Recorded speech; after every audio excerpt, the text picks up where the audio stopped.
We're going to turn to a different conversation now, and we've heard plenty of debate this week about intimate partner violence.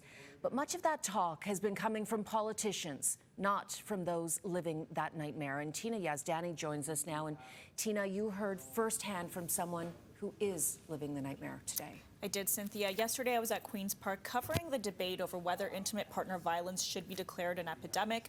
After that piece aired, a victim actually reached out to us. She spoke to us on condition of anonymity because she is concerned for her safety, and warning to viewers that some of the details of this story may be disturbing. Oh, I think he's going to kill me.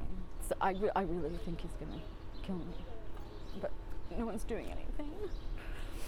Like, I don't know what to do. A sense of hopelessness and defeat. A 48-year-old woman is living in fear after ending a brief relationship with an allegedly abusive ex-boyfriend who still lives in the same Hamilton condo building as her. She tells us he became abusive 3 months into their relationship, allegedly making several threats against her life. I was terrified, absolutely terrified. There's no other word to describe it but complete sheer terror. She suspects he may have played a role in the sudden deaths of her pet rabbit and dog, and finally called police last month after he allegedly threatened to harm her daughter. There was a thinly veiled threat against her for the first time, and I couldn't tolerate that.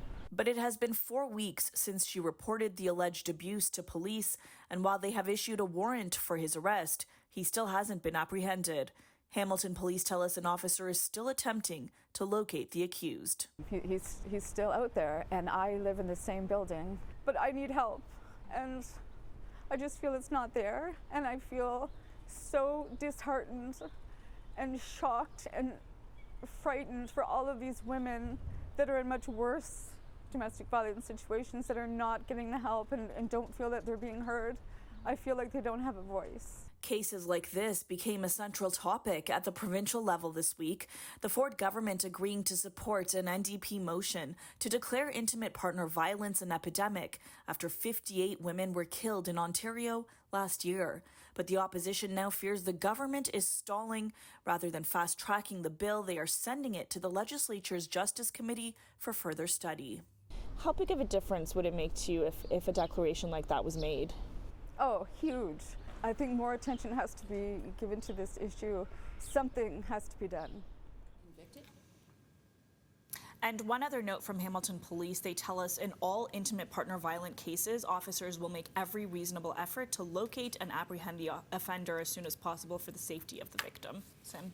Now, Tina, even if the alleged abuser is arrested, we often know that these cases are falling through the cracks in the court system because the court system is too backlogged. That's exactly right. It's becoming a huge problem in this province right now.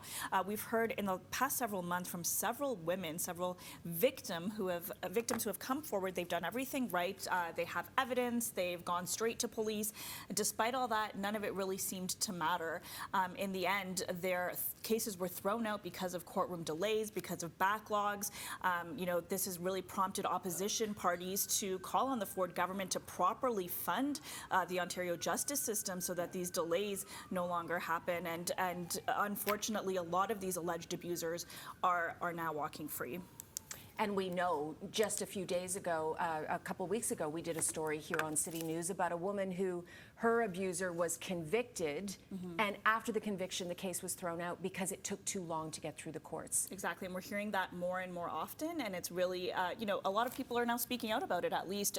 We're hearing from these victims now, and there is a growing movement around this now. All right, Tina, something we need to follow very closely. Thank you. Thank you, Cynthia.